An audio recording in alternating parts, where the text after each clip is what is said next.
Hello student, good morning to all. आप सभी का अपने चैनल में तहे दिल से स्वागत है।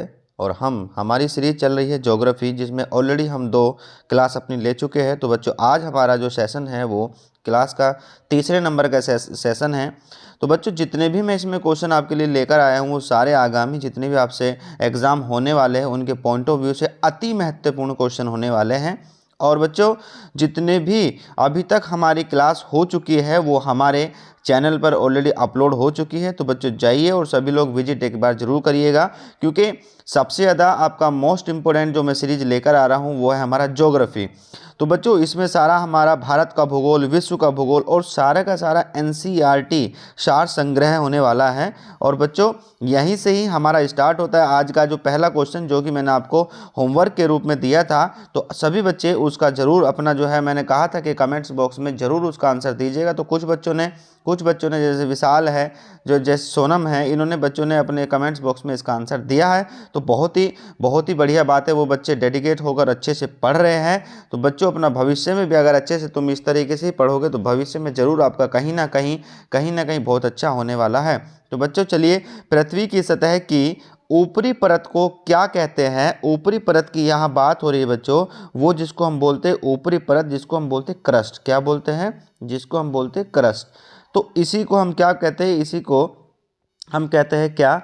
परपट्टी। क्या कहते हैं? परपट्टी, इसे हम कहते हैं। और बच्चों, याद रखना, सबसे पहले हमारा जो पृथ्वी होती है 3 भागों में डिवाइड होती है। पहले को क्या बोलते हैं? क्रस्ट, फिर मेंटल और फिर कोर। ये भी ध्यान आपको रख के चलना है। तो बच्चों, इसका आई होप सभी बच्चे, मैं फिर से बता रहा हूँ, जितने भी बच्चे हमारी क्लास को विजिट कर रहे हैं वो सभी बच्चे एक बार पूरे वीडियो को देखें और लास्ट में जाकर जो क्वेश्चन आपको होमवर्क दिया जा रहा है उसका आंसर कमेंट्स बॉक्स में ज़रूर दें। तो चलिए बच्चों, आज के हमारी क्लास नंबर 3 का पहला क्वेश्चन आपके सामने आ गया है। तो चलिए, निम्न में से कौन सी विश्व की सबसे बड़ी झील है? विश्व की सबसे बड़ी झील है। तो बच्चों, इसका सही आंसर होता है कहाँ? तो वो हमारी होती है, कौन सी झील पूछ रहा है तो वो हमारा हो जाता है कौन सा? सुपीरियर। कौन सा हो जाता है? सुपीरियर सबसे बड़ी झील हमारी हो जाती है। तो बच्चों, ध्यान रखना, सुपीरियर पड़ती कहाँ है? तो आप कहेंगे ये पड़ती है यूएसए। कहाँ पर? USA plus Canada. कहाँ पर? यूएसए प्लस कनाडा के हमारे बॉर्डर पे पड़ती है और वहाँ पर 5 झील पड़ती है। और 5 झीलों में से सबसे बड़ी जो झील है वो हमारी कौन सी? Lake superior. और यही सबसे बड़ी कौन सी है? तो आप कहेंगे ये शुद्ध पानी की या ताजे पानी की सबसे बड़ी झील सुपीरियर ही है। तो चलिए बच्चों, आगे बढ़ते हैं। क्वेश्चन नंबर 2 आपके बीच में, निम्नलिखित में से कौन सा बांध विश्व का उच्चतम गुरुत्व बांध है? तो बच्चों, यहाँ से देखिए कौन सा पूछ रहा है? विश्व का उच्चतम गुरुत्व बांध पूछ रहा है। तो इसका आता है हमारा कौन सा? भाखड़ा बांध। भाखड़ा बांध। तो बच्चों, ये कहाँ पड़ता है? याद रखिएगा, ये पड़ता है कहाँ पर? पंजाब प्लस हिमाचल प्रदेश। कहाँ पड़ता है? हिमाचल प्रदेश। आप कहेंगे किस नदी पर पड़ता है? तो बच्चों, वो नदी है कौन सी? सतलुज। कौन सी है? सतलुज नदी पर पड़ता है। सतलुज नदी पर पड़ता है। तो बिल्कुल सही बात है। चलिए, अब आप कहेंगे सर हीराकुंड बांध कहाँ पड़ता है? तो बच्चों, ध्यान रखना, विश्व का सबसे लॉन्गेस्ट यानी कि सबसे लंबा बांध जो है हमारा कौन सा है? तो वो हमारा हीराकुंड बांध पड़ जाता है। लगभग 24 किलोमीटर की इसकी दूरी है। पड़ता कहाँ है? तो आप कहेंगे सर ये पड़ता है उड़ीसा में। कहाँ? उड़ीसा में। आप कहेंगे कौन सी नदी पे पड़ता है? तो बच्चों, ये पड़ता है महानदी में। कौन सा? महानदी पर पड़ता है। तो चलिए बच्चों, अगला क्वेश्चन हमारे सामने आ गया है। निम्न में से कौन सी विश्व की सबसे लंबी नदी है? विश्व की सबसे लंबी नदी कौन सी है? तो बच्चों, याद रखना, यहाँ पर बात हो रही, आज के जितने क्वेश्चन है बहुत ही प्यारे प्यारे से क्वेश्चन है, बहुत ही शानदार। ये है सबसे लंबी नदी। लंबी नदी का मतलब कह रहा है लॉन्गेस्ट, और लॉन्गेस्ट नदी है आपकी कौन सी? नील नदी। कौन सी है? नील नदी। कहाँ पड़ती है? तो आप कहेंगे ये पड़ती है हमारी कहाँ पर? ये पड़ती है हमारी कहाँ पर? अफ्रीका कॉन्टिनेंट में। कहाँ पर पड़ती है? अफ्रीका कॉन्टिनेंट में पड़ती है। अगर यहीं आपको लंबी ना देकर बड़ी कहता तो बड़ी फिर आपकी कौन सी होती? तो बच्चों, वो हो जाती है हमारी कौन सी? अमेजन नदी। कौन सी हो जाती? अमेजन नदी हो जाती, अमेजन है। तो सही इसका आंसर जो हो गया वो हमारा आंसर कौन सा, नील नदी हो जाता है। बिल्कुल सही बात है। तो चलिए बच्चों अगला क्वेश्चन आपके सामने।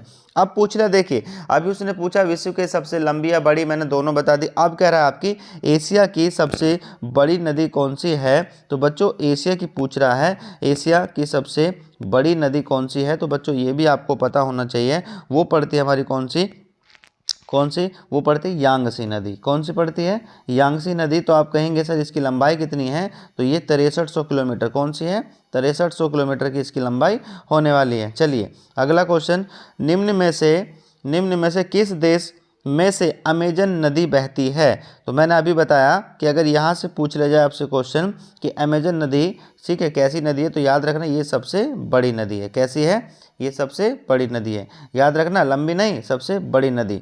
बड़ी का मतलब होता है जो अपनी चौड़ाई के आकार में बड़ी होती है, ठीक है, ये भी ध्यान आपको याद रखना। जो चौड़ाई के स्वरूप क्या होती है, चौड़ाई के स्वरूप बहती है, वो हमारी कौन सी, अमेजन नदी है। और ये कहाँ पर बहती है, ये हमारी बहती है ब्राज़ील में। कहाँ पर, ब्राज़ील में। तो चलिए इसका सही आंसर हमारा क्या हो गया, हमारा ब्राज़ील इसका appropriate answer is correct answer हो जाता है। चलिए नंबर 6 क्वेश्चन आपके बीच में। आज क्वेश्चन लगभग हम करने वाले 22 क्वेश्चन, और बहुत ही एक से एक क्वेश्चन, आपके एक से एक क्वेश्चन बहुत ही महत्वपूर्ण होने वाला है। तो चलिए, विक्टोरिया जलप्रपात निम्न में से किस नदी पर स्थित है।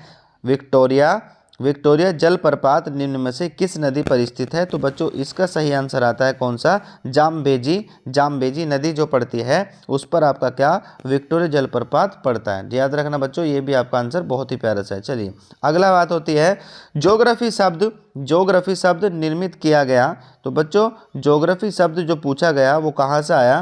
तो बच्चों ये भी आपको पता होना, ज्योग्राफी शब्द किसने दिया था, निर्मित किया, तो वो है आपके एराटोस्थनीज ने क्या है, ज्योग्राफी शब्द को क्या किया, निर्मित किया या उसको दिया। ठीक है जी। अगला क्वेश्चन, देखिए आज का क्वेश्चन सबसे बढ़िया, आपके पेट में हर जगह इस तरह से क्वेश्चन पूछा जाता है। याद रखना बच्चों, इंपॉर्टेंट क्वेश्चन।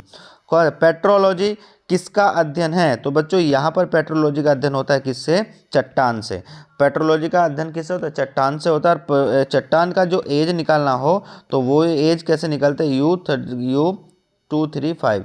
तो यह भी याद रखना, इससे हम इसको ज्ञात करते हैं इसकी एज। और मैंने बताया उसके स्टडी को क्या कहते हैं, वो हम कहते हैं क्या, पेट्रोलॉजी। ठीक है। चलिए आगे बढ़ेंगे।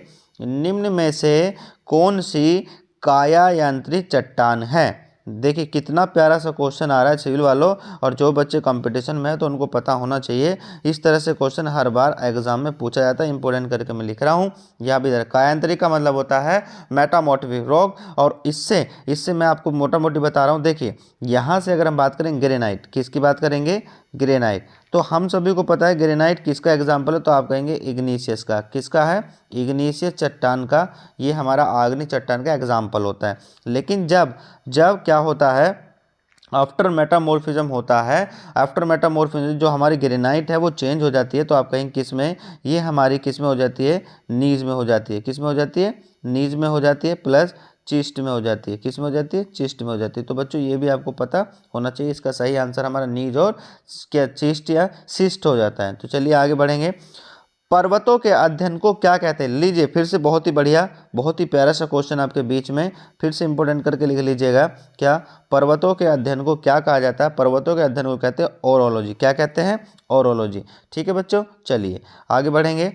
निम्न में से कौन सा लिथोस्फीयर से संबंधित है। अभी लिथोस्फीयर यानी कि हम बात करेंगे पृथ्वी का सबसे ऊपरी भूपट्टी जिसको हम बोलते हैं, उसे इंग्लिश में बोलते हैं क्या, उसको इंग्लिश में बोलते हैं लिथोस्फीयर। और लिथोस्फीयर में किसकी बात होती है, उसमें होती है पृथ्वी की क्रस्ट की। और पृथ्वी का क्रस्ट क्या होता है, ये भूमि का सबसे क्या होता है, भूमि का सबसे ऊपरी परत होता है। कितना परत हो, सबसे ऊपरी परत होता है।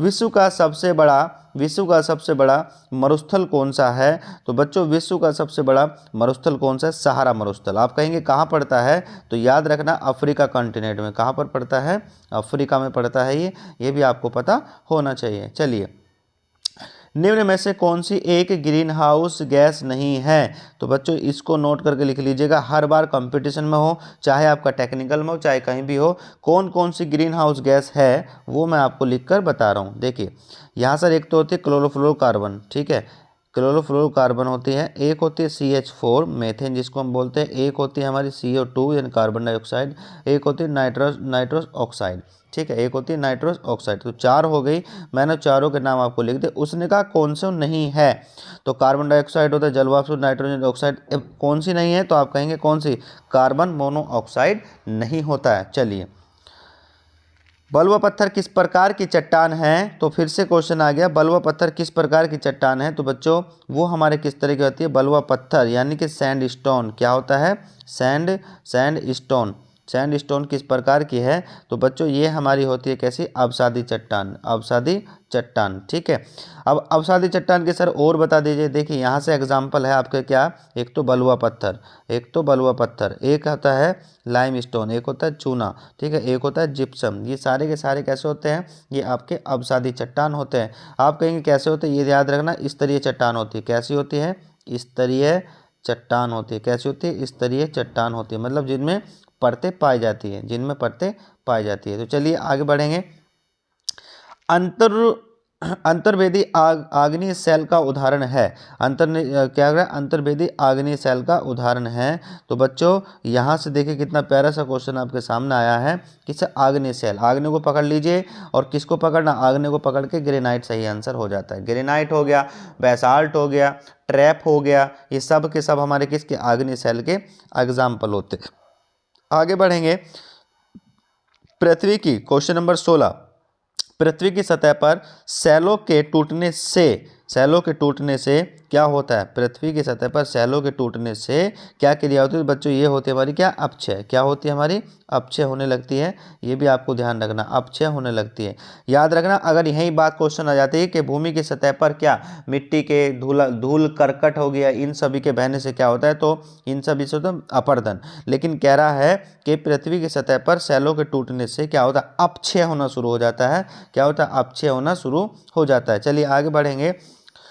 अब देखिए क्या है, यहाँ से बार बार क्वेश्चन नंबर 17 आपके बीच में आ गया है, और क्या कह रहा है, बार बार बाढ़ आने का मुख्य कारण है, बार बार बाढ़ आने का यानी कि फ्लोटिंग आने का मुख्य कारण क्या होता है बच्चों, तो ये आपको पता होना चाहिए। इसका मतलब होता है कि मृदा अपरदन होगा, सही बात है, मृदा क्या कटान होगा। वो दूसरी बात, वनों उन्मूलन होगा, मतलब वनों का क्या होगा, वन कम होते चले जाएंगे, कटते चले जाएंगे।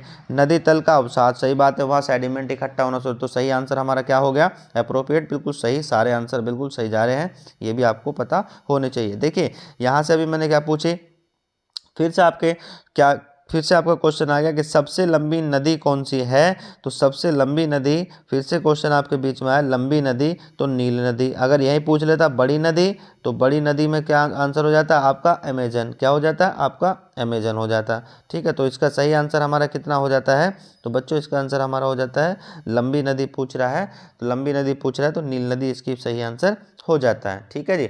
चलिए आगे बढ़िए। यूएसए की राजधानी किस नदी के किनारे स्थित है, तो बच्चों बहुत ही बढ़िया क्वेश्चन है। ये देखिए यहाँ से, यूएसए की राजधानी क्या है, तो आप कहेंगे वाशिंगटन डीसी। क्या है, वाशिंगटन, ठीक है, डीसी। किस नदी किनारे है, तो आप कहेंगे पोटोमैक। कौन सी है, पोटोमैक। अगर मैं आपसे मैं पूछ लूँ कि पेरिस, जो आपका पेरिस है वो किस नदी के किनारे है, तो वो है हमारा कौन सा, वो हमारा सीन नदी के किनारे। क्या है, सीन नदी। बच्चों ध्यान रखिएगा, क्वेश्चन में ही आंसर छुपा होता है, मैं बार बार इसी चीज़ को कहता हूँ, क्वेश्चन में आंसर। अब देखिए पेरिस में क्या है, बाद में आप कहेंगे पेरिस में से आ रहा है, से का मतलब क्या होता है, से का मतलब क्या होता है आपका, सीन नदी हो जाता है। तो ये भी आपको पता होना चाहिए। अच्छे से अपनी जो है तैयारी को रखिए भाई, ठीक है।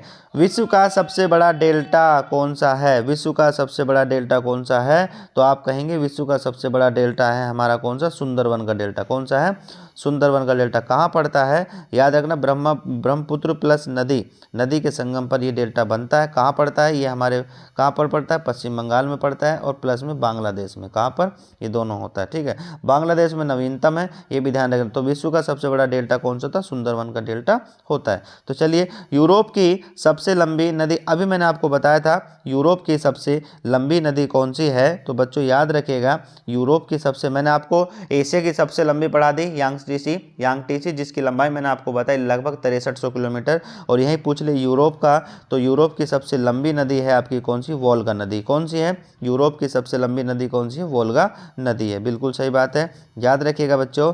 यहाँ से हमारा क्वेश्चन आज का आपका लास्ट क्वेश्चन आपके बीच में आ चुका है, और ये क्वेश्चन हमेशा मैं आपको होमवर्क के रूप में देता हूँ बच्चों। ये आपको क्या है? होमवर्क है। और सभी बच्चे आपसे ये कहना चाहता हूँ कि जितने भी बच्चे हैं वो सारे बच्चे इसको, अपने चैनल को अच्छे से सपोर्ट करें, क्योंकि इस पर आने वाली सभी वीडियो हर एक एग्जाम को पॉइंट ऑफ व्यू से आपको नए नए और सबसे बेहतरीन क्वेश्चन, और जितनी भी इधर से नॉलेज दी जा सकती है एडवांस में, वो देने की कोशिश करेंगे। बस अपने चैनल को थोड़ा सपोर्ट करिए। और हर एक बच्चा, जो भी क्वेश्चन मैं आपको होमवर्क दे रहा हूं, तो प्लीज़ एक बार सभी बच्चे अपने से कमेंट्स बॉक्स में उसका आंसर जरूर दें, जरूर एक बार विजिट जरूर करें अपनी क्लास को। तो संसार में स्वच्छ जल की सबसे बड़ी झील कौन सी है बच्चों? तो इसका आंसर जरूर कमेंट्स बॉक्स में डालिएगा, फिर मैं इसका आंसर कल आपको डिस्कस करके आपको बताने वाला हूं। तो बच्चे चलिए, आज के लिए इतना ही है। Thank you, have a nice day, good luck.